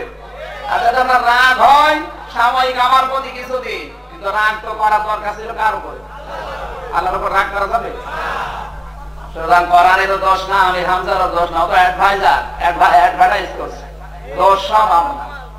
কার? আমি যেটা মানতে পারি না ওই দোষ আমার। সভাপতি সাহেব আলোচনার সূচনায় যে পয়েন্টটা ধরেছিলেন যে আমরা যে যা করি রাজনৈতিক ভাবে মত পার্থক্য আমাদের আছে, আমিও জানি। আমি আওয়ামী লীগ পরিবারের সন্তান, আমার 14 বংশ আওয়ামী লীগ করে। আজ 21 বছর আমার বাবা আমার দাদা চেয়ারম্যানই করছে আওয়ামী লীগের। দল মত নির্বিশেষে আমি কোরআনের দাওয়াত দেই সারা বাংলাদেশে না, বিভিন্ন দেশে যাই। কোরআনের দাওয়াত দেওয়ার সময় আমার মন থাকে আমি কোরআন থেকে মানুষকে হেদায়েতের দিকে নিয়ে আসি। কে কোন দল করে ওটা আমার দেখার দরকার আছে? কারণ দল মরণের পরে আপনাকে কোন আওয়ামী লীগ, বিএনপি, জাতীয় পার্টি, জামাত বলবে? পৃথিবীতে যারা আমার আল্লাহকে রব বলে স্বীকার করেছে, রাসূলকে আদর্শ বলে মেনে নিয়েছে, আর ইসলামকে একমাত্র জীবন ব্যবস্থা হিসাবে পালন করেছে, তারা শুধুমাত্র ক্ষমা পাবে। তাছাড়া তাল বাহানা করে ধান্দা করে দুনিয়ার মানুষকে ফাঁকি দেওয়া যায়, চোখ বুঝলে কোনো ফাঁকি হবে না। হবে? ওই জায়গায় যে যেন ধরা না খায় সেই জন্যই মাফি। নাকি লোক দেখানোর জন্য দিয়েছে? এই লোক দেখানোর জন্য দিয়েছে কবরে যেন ধরা না খায়, না ধরা খাবে? আল্লাহ তুমি আমাদেরকে কোরআনে কারিমের হেদায়েত নসিব করো। জোরে বলেন আমিন। গিরিশচন্দ্র সেন নাম শুনেছেন? আমাদের চাইতে কোরআনের জ্ঞান তার কম ছিল না। আমাদের চাইতে জীবনে কোরআন শরীফও কম পড়ে নাই, বেশি পড়েছে। কারণ তাফসীর লিখেছে কোরআনে। আমি ডক্টরেট করব যে বিষয়টা নিয়ে, সেই বিষয়টার ভেতরে এইটা আছে। গিরিশচন্দ্র সেন কোরআনে কারিমের তাফসীর পর্যন্ত লিখেছে। আর তাফসীর লেখার যোগ্যতা যার তার থাকে না। কমপক্ষে প্রতিটা শব্দ ভাঙার যোগ্যতা, এক একটা শব্দের কমপক্ষে ৯৯টা করে অর্থ তার আয়ত্তে থাকা লাগবে। নাইতো আপনি একটা শব্দের একটা অর্থ জেনে যদি তাফসীর করেন ভুল হয়ে যাবে। এই যে দরবা, দরবা মানে মারা, দরবা মানে উদাহরণ দেওয়া, দরবা মানে দৃষ্টান্ত দেওয়া, দরবা মানে সফর করা, এরকম ৯৯টা অর্থ আছে। আপনি যদি শুধু একটা জানেন তো অর্থ করতে গেলে ভুল হয়ে যাবে। ভুল হবে না? হিন্দু বেটার একটা শব্দের একটা না, কমপক্ষে ৯৯টা অর্থ জানা ছিল প্রতিটা শব্দে। আমাদের যাতে কোরআনের উপরে দখল, কোরআনের জ্ঞান তার কম ছিল না বেশি ছিল? এখানে যারা বসে আছে আব্দুল লতিফ ভাই, রফিকুল ভাই সহ যত আলেম বসে আছে, প্রকৌশলী ভাই সহ, একটা মানুষকে জিজ্ঞাসা করেন তো কোরআন শরীফের প্রতিটা শব্দের অর্থ জানে কিনা? আমরাও বলতে পারবো না, পড়েছি সব কিন্তু মনে নেই। এখন আবার দেখা লাগে হিন্দু বেটা সব মুখস্থ। লোকটা মারা যাওয়ার পরে জানাজা হয়েছে, কবরে গেছে, কি করেছে? কি বুঝলেন আপনি এখান থেকে? কোরআন শুধু পড়া না, কোরআনের জ্ঞান থাকা না, কোরআন স্টাডি করা না, কোরআন থেকে হেদায়েত নেওয়ার মতো মন থাকা লাগবে। ওর মন ছিল না, এই জন্য আল্লাহ ওকে হেদায়েত দেয়নি। আমরা আজ যদি শুধু কোরআন পড়ি, কোরআনের জ্ঞান অর্জন করি, কিন্তু কোরআন থেকে হেদায়েত নেওয়ার মতো মন তৈরি না হয়, আল্লাহর কসম জোর করে আপনাকে আল্লাহ হেদায়েত দেবে, আল্লাহর অত দায় পড়ে না। আপনি জাহান্নামে গেলে কি আর জান্নাতে গেলে কি আল্লাহ লাভ আছে? আল্লাহ এখানে মন তৈরি করেন ভাই। কে কোন দল করেন সব ভুলে যান। আমি যেমন নিয়ত নিয়ে কোরআনে দাওয়াত গুলো দেওয়ার জন্য এসেছি, আমরা যেন কবরে ধরা না খাই। সভাপতির বক্তব্যের মেন পয়েন্টই ছিল ওইটা, আমরা যেন ধরা না খাই। আল্লাহ যেন আজকের আয়াত থেকে 6টা পয়েন্ট আছে, আমি গবেষণা করে এগুলো বের করেছি। একটা দুইটা না, অনেকগুলো তাফসীর ঘাটার পরে এগুলো বের হয়। আমি পয়েন্ট আকারে বলছি, এগুলো বের করতে কমপক্ষে 50 ঘন্টা সময় লাগে, আর আপনারা 1 ঘন্টার ভেতরে পেয়ে যাচ্ছেন। এরপরও যদি কারো রাগ হয়, আমার মনে হয় বুঝতে পারছি, আমার মনে হয় আবু জেহেলের চাইতে ওই লোকটা খারাপ। কারণ আবু জেহেল এত খারাপ ছিল না। কোরআন থেকে হেদায়েত নেওয়ার নিয়ত করে দরুদ আর সালাম আমাদের নবী মুহাম্মদ রাসূলুল্লাহর উপরে পাঠিয়ে আজকের তেলাওয়াত কি আয়াত শুরু করব। রাসূলের উপরে দরুদ কেন? একটা কারণ বলা দরকার। নিজের চোখে তায়েফ থেকে আসলাম, বিশ্বনবীর উপরে দরুদ পড়তে হয় কেন? কারণ এই কোরআনে কারিমের জন্য তিনি যে কষ্ট স্বীকার করেছেন, তায়েফে গেলে একটু আঁচ করা যায়। মুহাম্মদ রাসূলুল্লাহ সাল্লাল্লাহু আলাইহি ওয়াসাল্লাম তায়েফের ময়দানে সর্বপ্রথম যে জায়গায় রক্ত ঝরেছিল, ওই জায়গাটা এখনো মার্ক করা আছে। এখানে হাজি হয়তো সবাই যায় না, যারা গেছে তারা জানে, তার কাটা দিয়ে গেরা ড্রাইভার আমারে বলে, হুজুর এই সেই জায়গা যেখানে রাসূলের রক্ত পড়েছিল প্রথমে। দ্বিতীয় জায়গায় নিয়ে গেল, বলছে এই সেই জায়গা যেখানে রক্ত আরেকটু বেশি পড়েছিল। 3 দিনের না খাওয়া শরীর, নবীজি নড়তে পারে না, ওরা জোর করে দাঁড় করিয়ে দিয়েছে ধাক্কা। 3 নাম্বার জায়গায় গিয়ে বিশ্ব নবী অজ্ঞান হয়ে পড়ে গেলেন, বেহুশ হয়ে গেলেন। ওরা পাহাড়ের উপর থেকে বিশাল একটা পাথর খন্ড 8-9 জন মিলে দিয়েছে ফেলে। আল্লাহ পাক বলেন, জিবরাইল পাথর যেন আর না পড়ে। আমার নবী অজ্ঞান হয়ে আছে, পাথর যেখানে আছে ওই জায়গায় আটকিয়ে দাও। আমি মোবাইলে ছবি তুলে নিয়ে এসেছি, 1500 বছর হয়ে গেল, পাথরটা ঠিক ওই জায়গায় আছে। ওরা দ্বিতীয় পাথর আবার নিক্ষেপ করেছে, কিছু দূর আসার পরে পাথর গেছে আটকিয়ে, মনে হচ্ছে পাথর পড়ে যাবে, কিন্তু না, 1500 বছর পার হয়ে গেল, আজও পাথর পড়ে নাই। নবীর সম্মানে আমার আল্লাহ তায়েফের ওই পাথরে পাহাড়ে ওইভাবে আটকে দিয়েছেন। জিবরাইল এসে নবীকে কোলে তুলে নিলেন। পাহাড়ের পাদদেশে বিশাল একটা পাথর খন্ড, ডাক দিয়ে বলে, পাথর তোলার মতো নরম হয়ে যা, কারণ যাকে নিয়ে এসেছি দুনিয়ার সাধারণ মানুষ না, তো জাহানের বাদশা। হযরত জিবরাইল বলে, শুধু বলতে দেরি, বিশাল পাথর খন্ড তোলার মতো নরম হতে দেরি হয়নি। নবীকে শুইয়ে দিলাম। বিশ্ব নবী নিজের শরীরের রক্তগুলো নিয়ে আবার শরীরের মুখে, নিজের সোয়ালের ভেতরে মাখে, পড়তে দেয় না মাটিতে। ফেরেশতা বলে, হুজুর রক্ত মাটিতে পড়তে দেন না কেন? আল্লাহর নবী বলেন, জিবরাইল, রক্ত যদি মাটিতে পড়ে আমার আল্লাহর রাগ হয়ে যেতে পারে। আল্লাহ পাক যদি একবার রেগে যায়, এ তায়েফ পুরা উল্টিয়ে দেবে। আমি তখন কার কাছে কালেমার কথাগুলো পৌঁছাবো? দুটি হাত তুললেন রক্ত মাখা, ডাক দিলেন, রব্বুল আলামিন, আমার শরীর থেকে রক্ত ঝরছে, এটা দেখে যেন তোমার রাগ হয়ে না যায়। এরা আমাকে চিনতে পারে নাই, এরা আমাকে বুঝতে পারে না, এই জন্য না বুঝে না চিনে পাথর মেরেছে। আল্লাহ, আমি এদের হেদায়েতের জন্য দোয়া করি, এদেরকে হেদায়েত দিয়ে দাও। নবীর ওই দোয়া কিভাবে কবুল হয় এই চোখে দেখে আসলাম। আমি শুধু মক্কা মদিনা না, 11টা-12টা প্রদেশে ঘুরেছিলাম।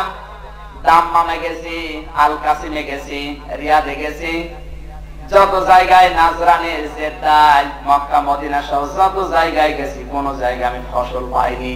ফসল যা হয় আমার এই চোখে দেখলাম, বেশিরভাগ ফসলগুলো, ফল ফলাদি গুলো তায়েফের ময়দানে হয়। অথচ তাই বাংলাদেশের মধ্যে এরকম সমতল না, একটা পাহাড়, তার উপরে শহরটা, ঘুরতে ঘুরতে ওঠা লাগে, শুধু পাথর দিয়ে বানানো, অথচ সেখানে নবীর দোয়া কবুল হয়ে গেছে। আল্লাহ পাকের নবী হেদায়েতের জন্য দোয়া করেছিলেন। 1400 বছর পর্যন্ত যত ফসল, ফল ফলাদি সব আল্লাহ তায়েফের ময়দানে দিচ্ছে। আমার ভাইরা, এই নবীর উপরে দরুদ আর সালাম মন থেকে পাঠ করে আজকের তেলাওয়াত কি দয়াত, আমার সাবজেক্ট হচ্ছে আমার আল্লাহর ওয়াজ। ওয়াজ কার? নাকি ওয়াজ আমির হামজার? ওয়াজ রফিকুল মৌলানার? কার ওয়াজ? আল্লাহ বলেন, ইয়াইজুকুম, ওয়াজ তো আমি আল্লাহ করি। এত রাজনৈতিক ময়দানে 2 দিন 4-5 মিনিট বক্তব্য দিলে জনগণ খেতে যায়, আর কোরআনের মাহফিলে ঘন্টার পরে ঘন্টা মানুষ চাতক পাখির মতো কোরআন শোনে। অবশ্যই এটা আল্লাহর রহমত। বলেন, আল্লাহ বলেন, ওয়াজ করি আমি, ইয়াইজুকুম, তোমাদেরকে আমি আল্লাহ ওয়াজ করি। সুতরাং বাংলাদেশে যারা ওয়াজ বিরোধী, তাফসীর বিরোধী, বিভিন্ন নাম দিয়া যেগুলো বিরোধিতা করে, কসম করে বলছে এগুলো আল্লাহ বিরোধী। বলেন, যারা আল্লাহ বিরোধী, ওদের জানাজা দিয়ে কি লাভ? ওদের কবরে দিয়ে কবরের মাটি নষ্ট করা, পুড়িয়ে ফেলা ভালো। আমি আল্লাহ করি, আমার ওয়াজ যদি বান্দা বান্দিরা শোনে আর মেনে নেয়, আমি আল্লাহ বলছি, তাদের উপকার হবে। সুবহানাল্লাহ বলতে পারেন? এবার আল্লাহর এই ওয়াজ শুনবেন না চলে যাবেন? যারা শুনবেন জবান ছেড়ে পড়ে না, আউযু বিল্লাহি মিনাশ শাইতানির রাজীম, বিসমিল্লাহির রাহমানির রাহিম।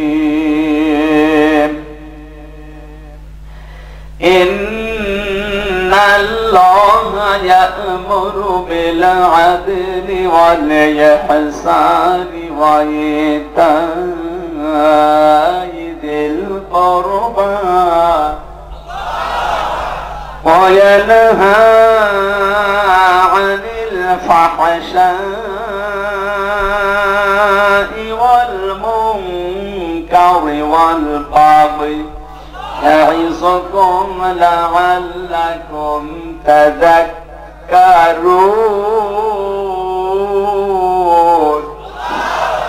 সূরা নাহাল কোন সূরা নাহাল মানে মৌমাছি নাহাল মানে কি একটা মাত্র আয়াত পড়েছি 90 নম্বর আয়াত 14 নম্বর পারা 16 নম্বর পৃষ্ঠা 5 নম্বর লাইনে আছে একটা আয়াত কয়টা আমার এই মেধার ভেতরে যতটুকু জ্ঞান আল্লাহ দিয়েছে এই আয়াত সম্পর্কে যদি কিয়ামত পর্যন্ত আলোচনা হয় কিয়ামত এসে যাবে তাও শেষ হবে এত কথা আছে আপনারা সময় দেবেন তো কতদিন কিয়ামত পর্যন্ত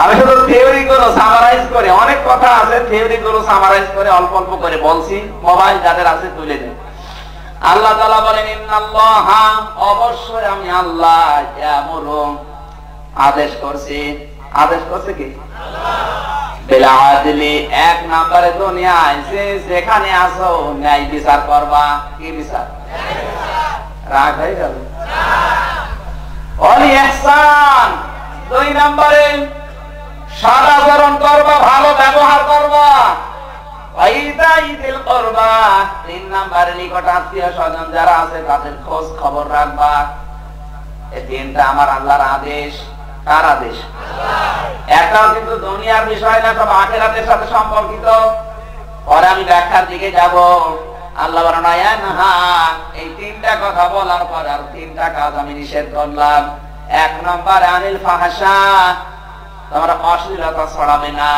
দুই নম্বরে ওয়াল মুনকার কোন মন্দ কাজে ছড়াবে না তিন নম্বরে ওয়াল বাগয়ি সীমা লঙ্ঘন করা যাবে না অহংকার করা যাবে না তিনটা আদেশ আর তিনটা নিষেধ করার পরে আল্লাহ এবার জানিয়েছেন এই ওয়াজগুলো আমি আল্লাহ করলাম কে করলো না আমি হামজা করলো বলেন তো কে আল্লাহর ওয়াজে কারো আপত্তি আছে আল্লাহ পাক বলেন এক নম্বরে আদেশ করলাম বিল আদলি ন্যায় বিচার করবা দুনিয়ায় আইন দাল্লাম আদাল আদাল শব্দ কাকে বলে মা মানাল আদাল লুগাতান শারহান আদাল কত প্রকার কি কি কোরআন শরীফের ভেতরে আদল শব্দ আমি যেখানে পেয়েছি আদল শব্দটাকে আমি তিন ভাগে ভাগ করেছি তাফসীরে মুফাসসির তিনটা ভাগ দিয়েছেন আদল শব্দের এক নাম্বার আপনার আদল করা লাগবে আমার আল্লাহর সাথে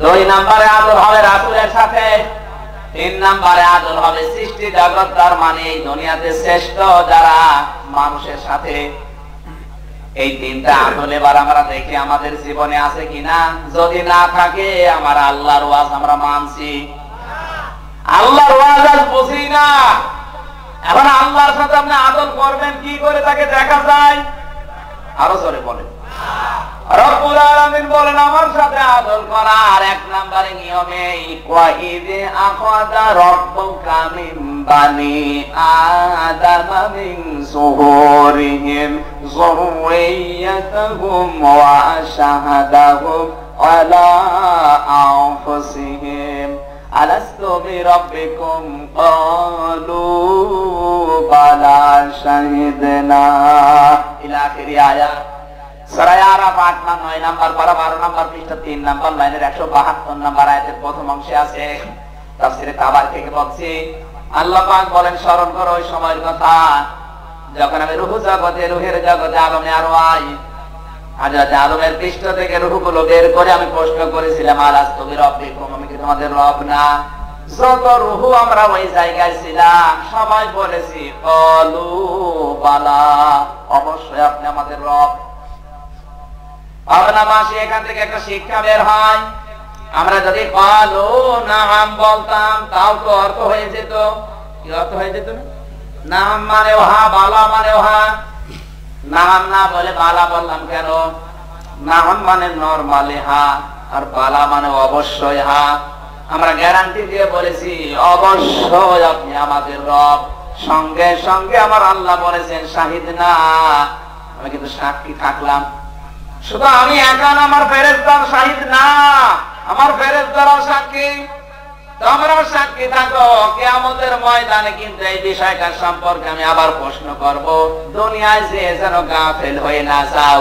আন তাকুলু ইয়াউমাল কিয়ামাতি ইন্না কুন্না আন হাযা গাফিলিন।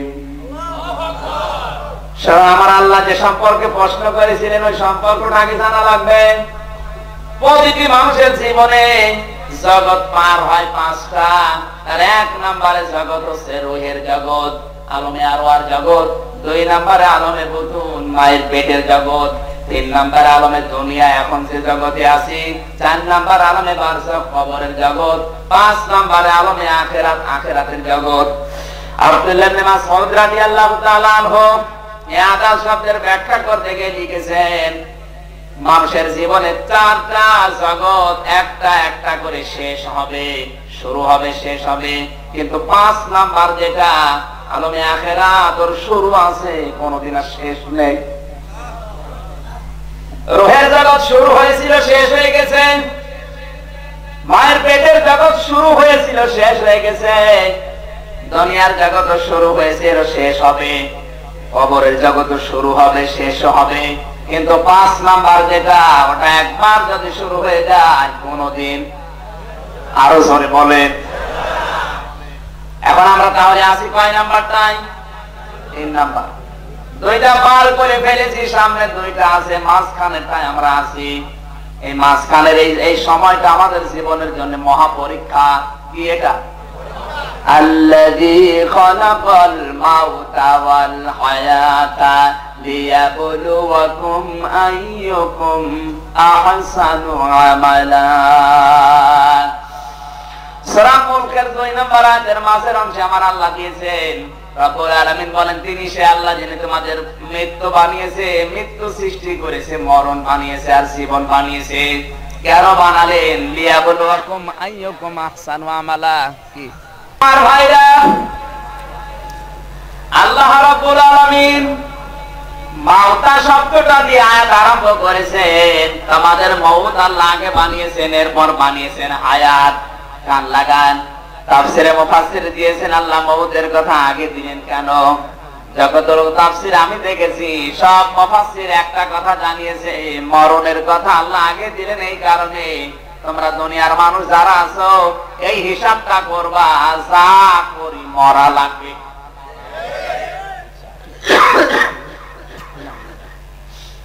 যা করি আমার মরা লাগবে, চিন্তা ভাবনা করে দুনিয়ার জীবন চালাও।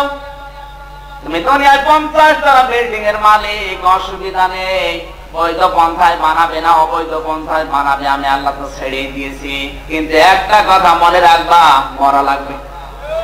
আরো আসতে বলেন। ক্ষমতায় তুমি 50 সাল পর্যন্ত থাকবে কি 41 সাল পর্যন্ত আমার দেখার দরকার নেই। কেমন পর্যন্ত থাকো তাও অসুবিধা নেই। কি পন্থায় থাকবে তাও আমি দেখতে চাই না, আমি দেখতে চাই তোমার মরা লাগবে।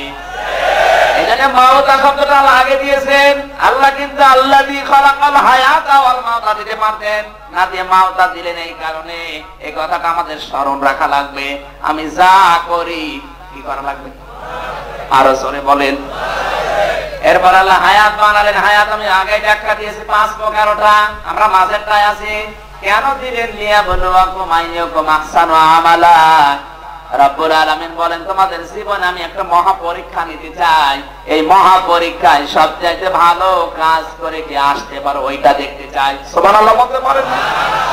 আমরা কিন্তু সেই পরীক্ষার হলে এখন আছি নাকি? আমাদের 50, 60, 70, 80, 100 বছর বয়স হোক, এটা পরীক্ষার হল। পরীক্ষার হলে কি কি ছবি আঁকবে বসে বসে? ঘড়ির দিকে তাকিয়ে থাকবে, এদিক ওদিকে তাকাবে, গল্প করবে। আমাদের ছোট্ট হায়াতে আমার আল্লাহ যে প্রশ্নটা করেছিলেন, আল্লাহর সাথে আদল যদি কেউ করতে চায় তাহলে রব যে স্বীকার করেছেন ওইটা এখন দুনিয়ায় মানা লাগবে।